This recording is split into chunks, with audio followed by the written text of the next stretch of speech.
Kin Live, magazine proche de Kinois. Kin Live, la vie à Kin.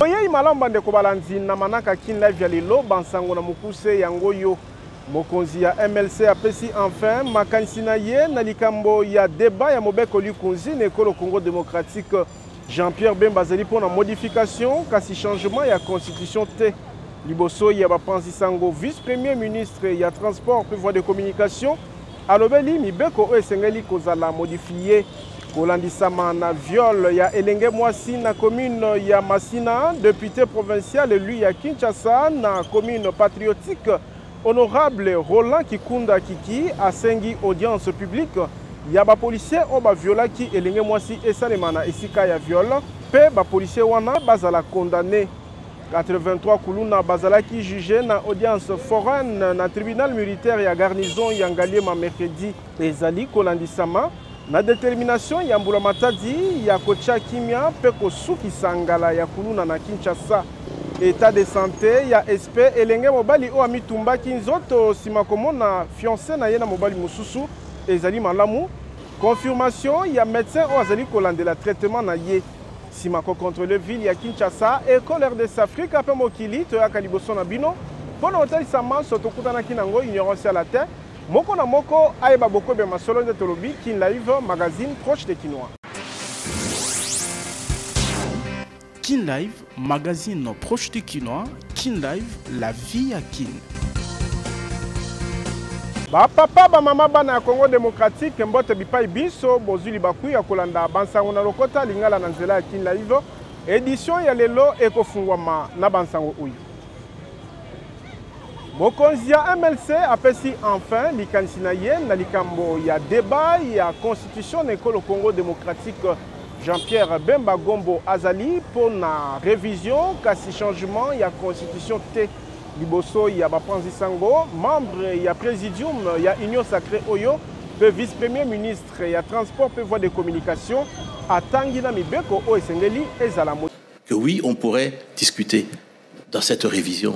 Azali membre ya présidium ya Union Sacrée ya mibale sima ya Christophe Mbosso na kopé sa position na ye na débat ya révision to changement ya constitution lancé na mokonzi ya mboka Félix Tshisekedi. Contrairement na démarche ya UDPS fille aînée ya Union Sacrée o elingi changement ya constitution Jean-Pierre Bemba Gombo ye azali pour la révision oyo mobeko likunzi yango moko ebongisi. Là pour l'instant on parle de la révision de la constitution. Pas du changement. Mais qui a parlé du changement? On parle de révision de la Constitution. Augustin Kabouya, membre du président. Bon, je veux dire, vous lui poserez la question là-dessus. Mais ce qui est autorisé, je veux dire, de la Constitution, et qui est prévu de la Constitution, c'est la révision. Pour la mokonzia MLC, l'article Minei, nde esengeli ezala modifié. Moi, je vois, à mon niveau, 4 articles qui pourraient nous aider à évoluer. La question de l'article 10 sur la nationalité congolaise. Il y a le 13 et le 51. On a introduit les notions de qu'il ne faut pas de discrimination, que nous sommes tous égaux, la race, minorité et les minorités culturelles. Dans le 51, on parle de promouvoir bien sûr la coexistence des groupes ethniques et la protection des minorités. Également l'article 100 na motuna ya kuyeba soki mokonzi ya mboka Félix Tshisekedi alingi 3e mandat akokoba kozala elongo na ye vice-premier ministre ya transport pe voie de communication Ayano Liboye. Vous savez, avant que je vous dise ce que je vous ai dit ici, moi je parle avec le président et nous parlons de toutes ces questions. Le président a été très clair à Eziro, a été très clair à Lubumbashi là-dessus. Et le fond de sa pensée, ce que vous avez entendu, c'est vraiment ce qu'il pense. C'est pas quelqu'un qui veut s'accrocher au pouvoir. Moi, j'ai entendu ce que le président a dit. Je n'ai pas demandé un 3e mandat. Il a dit. Il a dit, pas simplement en privé, il a dit en public. Nakoyoka mokonzi ya MLC Jean-Pierre Bemba, ba délégué ya lingomba politique na ye na commission mokonzi ya mboka akokela, bazumi tindo, kolandisama na mibeko o esengeli kobongola. Elobeli ya Jean-Pierre Bemba, ebonisi ete démarche ya UDPS, ekokanite na emoneli ya MLC na likambo ya mobeko likonzi. Tolobi, Tiboko Yoka. Soki abongoli mobeko likunzi mokonzi mboka Félix Tshisekedi Tshilombo akofundama pona haute trahison maloba ya Martin Fayulu Madidi mokonzi ya SID atalisi ete bazali pene pona kobanda processus. Monsieur Tshisekedi parle du changement de la constitution. et ce que nous ne pouvons pas accepter. Est-ce que c'est opportun de se pencher sur une révision constitutionnelle ou ce qui est important, c'est de voir comment recouvrer les territoires congolais? Il y a plus de 120 localités qui sont entre les mains du Rwanda aujourd'hui. M. Tshisekedi sera accusé de haute trahison. Nous allons commencer la procédure. M. Tshisekedi n'a rien fait depuis qu'il est là. Ce qu'il sait faire, c'est pousser les Congolais à la division. Ce qu'il sait faire, c'est laisser à Kagame le Congo parce que M. Tshisekedi a abandonné le Congo. La Constitution prévoit sa révision. C'est tout à fait normal. Mais lui, il veut changer la Constitution simplement pour demeurer au pouvoir, mais demeurer au pouvoir pour une partie du Congo et laisser à Kagame. Olandisama na viol ya elenge mwasi na commune ya Masina, député provincial Roland Kikunda Kiki, moponami ya Masina asengi audience publique e bana kolengelama bisika ba policier basalaki crime na bango pe bazwa bitumbu o esengeli. Ba policier o ajemi a 4 ba violer kimoko. Alingaka koyoka likambo na fief électoral na yete azanga ko intervenir. Sima ya kozwa nsango ya viol ya elenge mwasi na ba elema ya police ya société ya Jemi ezwami pene ya église catholique Cœur Immaculé de Mer na commune ya Masina, honorable député provincial Roland Kikunda Kiki akitaki na Kambadara esika dossier ekomi pona kolandela yemoko likambo yango pe kopesa soutien na libota elenge mwasi. Sur place, elenge mwasi oazalaki violé pe papa Momoti na ye ba expliquer. Akene ko zo téléphone à charge. Tozaki na tante nanga. Toleki bango wana pe pe tozi téléphone tozo pe tobeta masolo to secret biso. Ba bengi biso boya to ye bo mi se présenter to mi se présenter. Bo vanda wa to la psi to pesi bon adresse. O bokota a. Tante nanga bina na mona bébé na melisa bimisi ko libela fini mai. Ba boyi bazi bakangi biso na kasho. To ko ma vers 0h. Moka ye abimisi bayo bimisanga na bandi kolela nazo ganga o wana mtu sasa afya singa bien imbécile o ganga ni yoza mwa mke esi bango nazo bela nazo mutapema boyo kelanga ma nazo ndeko na bina mwasi bakainga na makasi moko asimbi munduki baye ba abrakena to va singa mabele moka za koti moka va na kumbuna kati mutu ka moto gizi aisanga bito tiki yote lokolo gangi pema yango to tiki ovanda no wana après toya osongi mwana nga bakangaki lobby na Jemi ya Badara na catholique na quartier Boba et comme na 0h 1h ba policier ba violer mwana na butu batindiki na ba 1h nde na yaki na tongo azui armée abomangai ndi na moni honorable Laurent Kiki aye ko soutenir biso na dossier oyo asing merci na soutien ya ebinga ite menga na yebiye mais na bolingo azui temps ya kokoma ti awa soutenir na biso a soutenir biso nzamba pambola ye na motia malamu zana. Leader majeur Roland Kikunda Kiki asengi malengelami ya audience publique pe bitumbu epesama na ba policier auteur ya viol. Toujours condamné ba policier basali eza ba biloko ya malamu te. Biso nyonso toyebi ke policier azana pona sécuriser peuple na bien na ye. Tozosenga merci na général Kilimbalimba pour aussitôt informer à instruire colonel Serge na colonel Lienga ba policier wana baza aux arrêts. Mais to web sa général a soukisa wana te il faut pas condamner bango. Il faut procéder ça la place ya acte eloko to sengi yango wana. Cadre lingomba politique ACP ya sénateur Jean-Tiningo Bilambaka alaki kolandela likambo oyo kino na suka po ete état de droit vision mokonzi mboka Félix Tshisekedi elongisama ba policier bazwa bitumbu bilongo bani tolobi Tiboko yoka. Mokonzi Mbula Matadi afongolaki makita ya bopesi maboko na entrepreneuriat pe innovation verte na Afrique mercredi na centre Wallonie Bruxelles na engumba mokonzi Kinshasa wapi Judith Suminwa aibaki kotalisa bilenge nzela ya kolanda po na kozwa mosala. Natina ya koluka pe kolobela na mozindo ba stratégie ya kopesa maboko na entrepreneuriat o ezali adapté na ba défi ya continent africain. Colloque ya yambo ya kopesa maboko na entrepreneuriat pe innovation verte efungola ki bikuke mercredi na Kinshasa na bokambami mokonzi Mbula Matadi Judith Suminwa. milulu oyo elengelami na IEF entrepreneuriat na boyokani na Université Paris 8, Université ya Kinshasa, Université Congo, Université protestante ya Kimpese, École supérieure et administration, Naba entreprise, et bandi les 4, et Kokendekino le 7 décembre 2024. Na malubanaye, Judith Soumino Tuluka, a kundolaki engagement ya mbulamata dinaye, pona kotombola entrepreneuriat, engebene vision ya mokonzi ya mboka.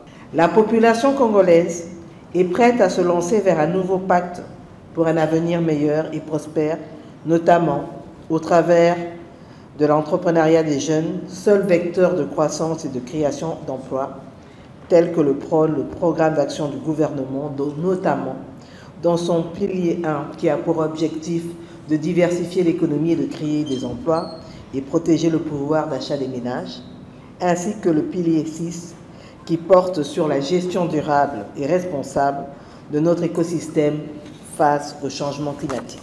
Mokonzi Mbulamata dit azali kozwa entrepreneuriat lokola opportunité ya malonga pona bokoti ya bilenge ebele na mosala a encouragé mabongisami oyo. Dans un contexte général de forte restriction des opportunités d'emploi salariés sur le continent, l'entrepreneuriat se présente comme l'opportunité la plus prometteuse pour la jeunesse congolaise et africaine en général d'intégrer le marché du travail. Cet état de fait nous conduit tous, gouvernants, enseignants, chercheurs, à appréhender l'entrepreneuriat et la problématique de l'accompagnement et de l'innovation, à adopter des mesures incitatives efficaces tant sur le plan économique que sur celui de la durabilité. Mokonzi Mbulamata de Judith Soumino a talisipe bokasi Mbulamata des ali kosala na RDC pour favoriser ndakisa entrepreneuriat féminin nanzela ya kobongisa accès na financement pe formation professionnelle lokola na Italie économie verte. Tolobi Tibokoyoka. Agression, il y a École Congo démocratique na Rwanda, mission, il y a information, il y a Parlement panafricain, et baki na koyanga na commission de défense et sécurité na relations extérieures, il y a Assemblée nationale, il y a Sénat, natina, il y a kozwa, ba information et sengeli.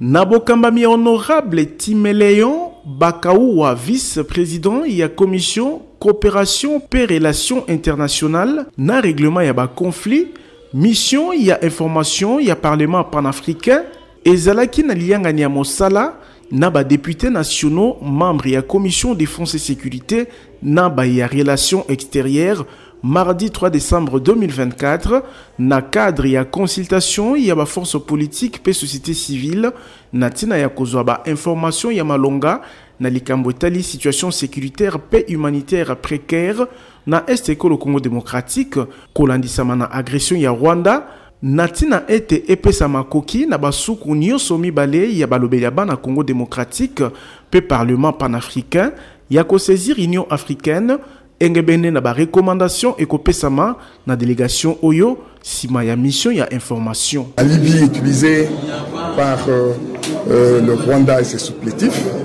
consiste à penser, faire croire aux gens qu'il y a les FDLR qui sont la République démocratique du Congo prêts à nuire aux intérêts du Rwanda.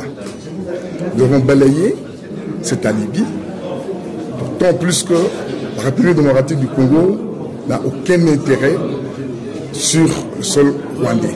Sima ya masolo na ba députés nationaux, ba membre ya mission ya information ya parlement panafricain, ba solo la ki pe na ba sénateur, membre ya commission défense et sécurité, pe ba ya commission relations extérieures. Tolobi Tibokoyoka. 83 kuluna bazalaki jugé na audience foraine na tribunal militaire garnison ya Kinshasa Ngaliema ezali kolandisama na détermination ya gouvernement ya kozongisa kimia pe ko décourager kuluna na École Congo démocratique audience elengelamaki na misu ya ministre d'État ya justice pe garde des sceaux.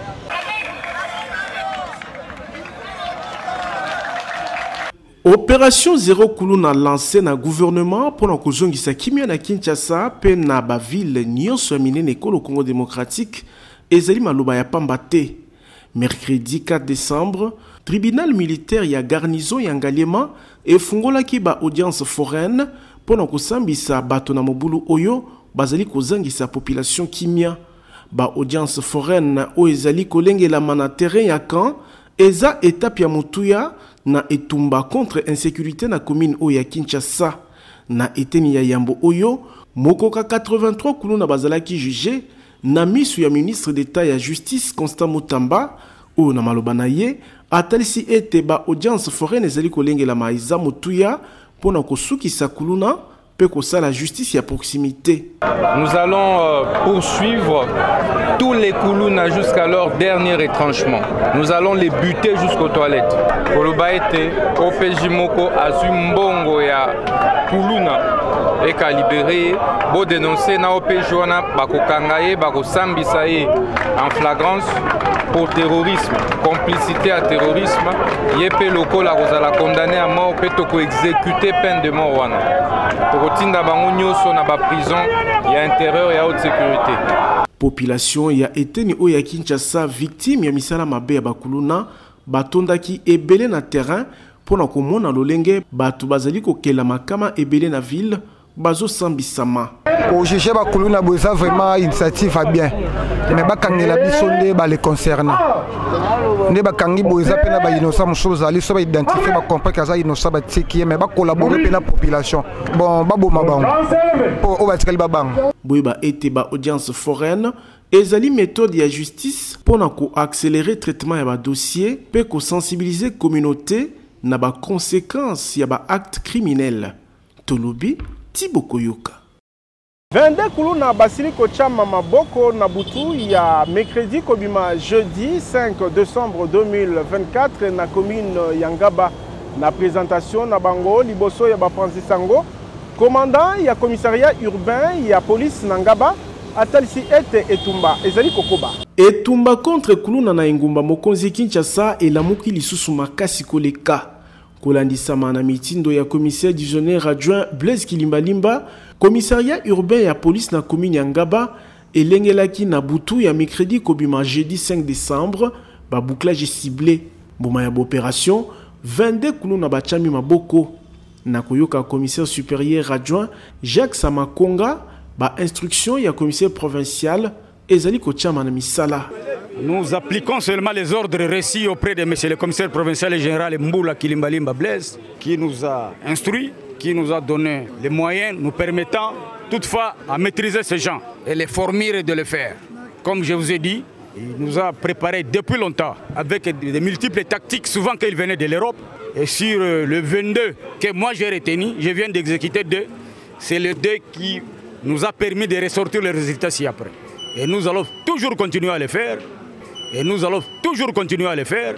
Bourgmestre ya commune Yangaba apesi longonya na bokasi ya police Aimé Lolinga alaki kopesa makoki po ete police ayeba na kosukisa ba criminel o bazali kozangisa population ya juridiction na Yekimia. Je tiens à remercier le travail fourni par la police territoriale de la commune de Ngaba. Excellent travail, continuez à être aussi performant. Et on va tout faire pour que vous ayez plus de moyens pour mieux défendre encore la population contre ces inciviques, ces criminels, ces assassins. Tolobi Tibokoyoka. Nalobaki yango na ebandeli état ya santé ya SP elenge mobali o amitumbaki nzoto sima komona fiancé na ye na mobali mosusu ezali malamu confirmation ezali ya monganga oyo azali kosunga ye. Ezali film fiction te kasi réalité ou esalemaki na butu ya mardi kobima mercredi 4 décembre 2024 na quartier qui impacte na ville ya Lubumbashi. SP elenge mobali ya 20 ans na ndambu oyo sima ya komona fiancé na ye Chancel na mobali mosusu amitumbaki moto na lopango ya belle famille na ye. Akokaki ko supporter bizeli ya fiancé na ye te kotala ba dépense sala po na ye. Na lisungi ya bato bazalaki pene babomaki moto nde azali na bomoi atako moto ezikisaki ye makasi boyoka ndenge alobi. d'esprit. D'accord, pas voilà, fiancé ou les n'a pas chimé. C'est pas lui n'a pas quoi pour la vie de Dieu. Utambeto ya hôpital asengi lisungi ya misolo na bato ya motema bolingo po azwa baswe elongo bani po azali koyoka kaka pasi. Aujourd'hui on a soin mbele hapa déjà tuko na ba chef de quartier hapa ndio bakwa ba intervenant ba kwanza faut bangarer pa manene na ngambu ya docteur Edi o azali kolandela ye situation ya elenge mobali ezali ko évoluer malamu attaque wazika kikino na deuxième degré. L'évolution de notre patient est favorable. On va les récupérer, les sous-traitements, ça va aller. Les conséquences, en cas d'une brûlure, il y a tant de conséquences. Si le malade n'a pas été pris en charge bien avant, ça va créer des conséquences néfastes. Ça va nécessiter une plastie, une chirurgie. Même la mort sur place, avec des complications générales, la mort due à un choc. Les décrets là nous avons jugé c'est une brûlure du deuxième degré. C'est une brûlure du deuxième degré, ça va aller. Ba notable ya quartier Kitampa batelemeli bizali o na makasi nyonso na Lubumbashi ko banda sanza ya novembre kino décembre oyo bilenge mibali bazali ko bunda basusu ko kufa likolo ya ba fiancé ezali ko lokato envoûtement emituni population ya Lubumbashi Tolobi Tiboko Yoka. Bembuka na mikili ya poto ekomi facile na agence de voyage Tour du Monde Service na promo fin d'année na $800 ya pamba ozwi visa aux États-Unis d'Amérique, Canada pe Europe. Kaka ndenge bayibatalela Nzambe bayokisamaka soni te, ba congolaise na ba congolais oyo balukaka visa na nzela ya agence de voyage Tour du Monde Service ba monaka mikili ya poto na facilité. Lokola ba expert na mambi matali ba démarche ya kozwa visa mayele na expertise ya TMS et pesi ba kinoise na ba kinois en particulier pe ba congolais en général et belé ba visa ya kokende na Canada, États-Unis, Europe n'espace Schengen pe bipai na bipai. Lokola na Tour du Monde Service ezalaka un coup une flamme. Charlène Banza o asalaki confiance na TMS azui visa na ya Canada ndenge bozali komona na bilili bomo meseno ngulu ya kapela pentaba eliamaki sans plaignant lolenge ya kopesa Kinshasa au revoir. Ngapi na salaki confiance ya moto komia. Donc c'est sûr, c'est vrai. Lokola TMS asukisaka ba démarche na nzela te, Charlène Banza azalaki accompagné na ba équipe ya TMS na aéroport ya Njili. Wapi azoki mpepo pona kokende Canada tala ye na Montréal bisengo na bisengo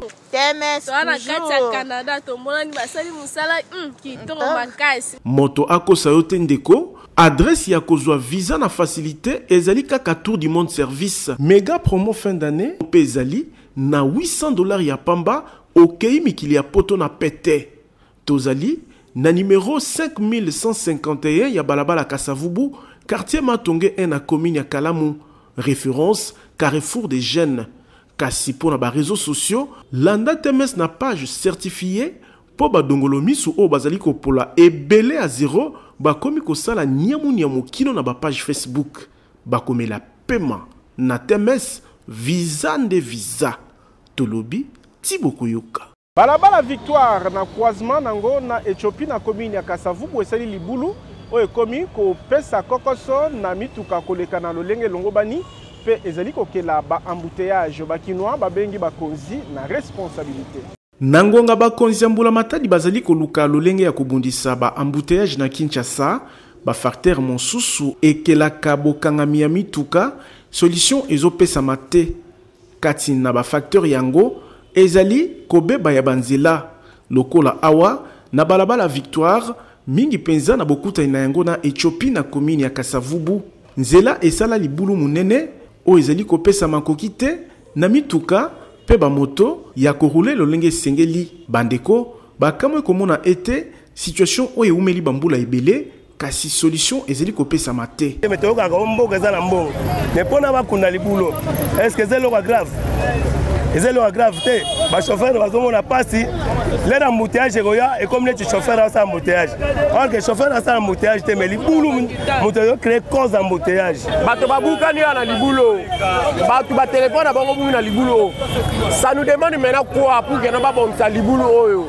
ezokamwisa biso siko libulu yango bato bakufa nde boyeba nde baya kosala makambo tokompane te libu tolembi na banda kolobake na voyage mboka otemba nasili apeti ya mboka na nga moko me nasili apeti nango bazokanga biso bazosala bambongo yango ezokende wapi tala so bakarekanga ya mbuteyage ezokoma ya makasi bakumbi taxi pe taxi moto babengi bakonzi ya kobongisa pamba te bazali konyokwama mingi na esika oyo mboka mobimba tovote bino na mutema mobimba meta transportala 5 libulu 5 na place obwaka te kwa ben ya mabanga awa neza nango facile na bambongo kaka toyebi milia bambongo ngo siko boke na osala ngo nini kiboko njango bazwa kive mpona boye babongisa mboka te bapeple bazolela bakobongisa mboka te ata koma vetala nano mwana koleka te bakosunga bapeple te ubie bakoyoka kolela bapeple te bakonzi ya leta bazali na devoir ya kopesa population bakondition ya vie malamu ndenge nzela ezali kosala ke mituka etambola lokola caméléon boyeba ete ekonomi ya mboka pe ekotambola kaka na rythme oyo tolobi Thibaut Koyoka. Koma kola lopango na $1,500 ya pamba kasi okofuta be $500 mosusu kolanda moke soki po olingi okoma patron babus ya sika na bamoto ezali kopesama ya niongo na président Ziko Mukanga.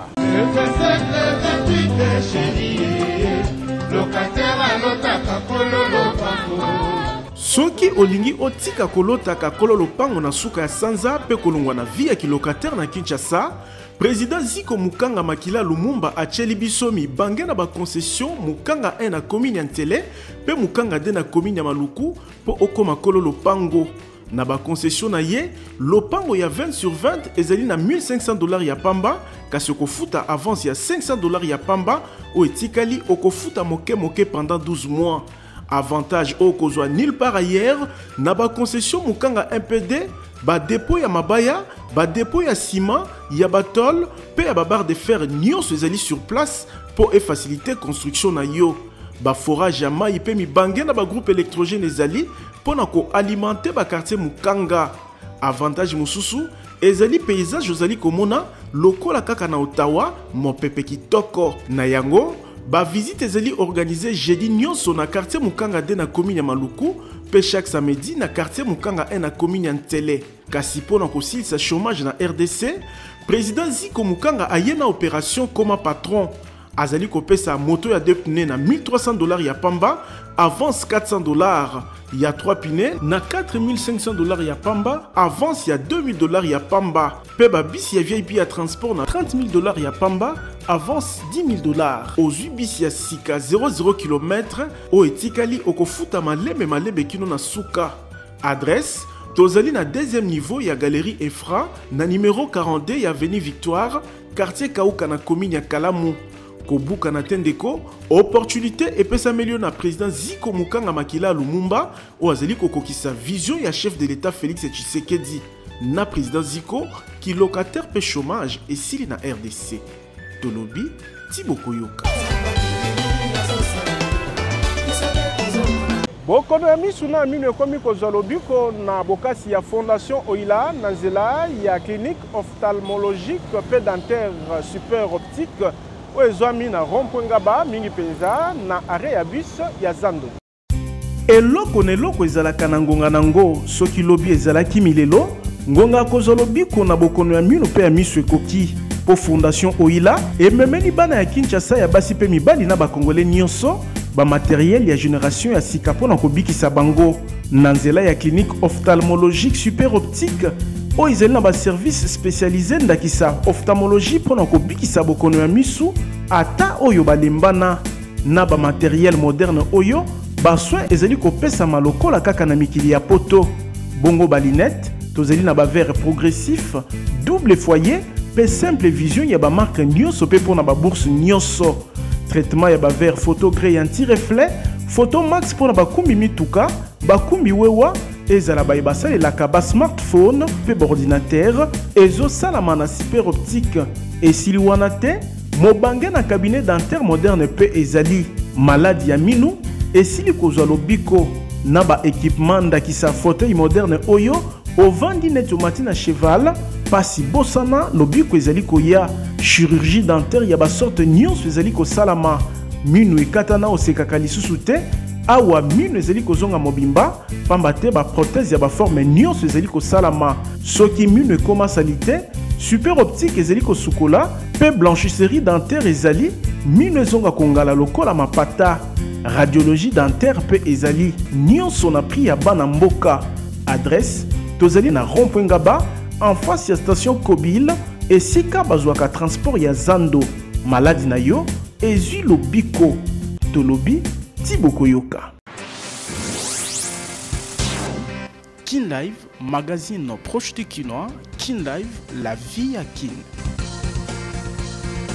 Awande magazine Kin Live suki tozalaki na sengo ko présenter bino ango na kombo ya équipe technique rédactionnelle totondi bino botondi kasi tika totombela mbotama elamu na Orneli Ndongala oazeli ko souffler na buju moko depuis na bomo na ye.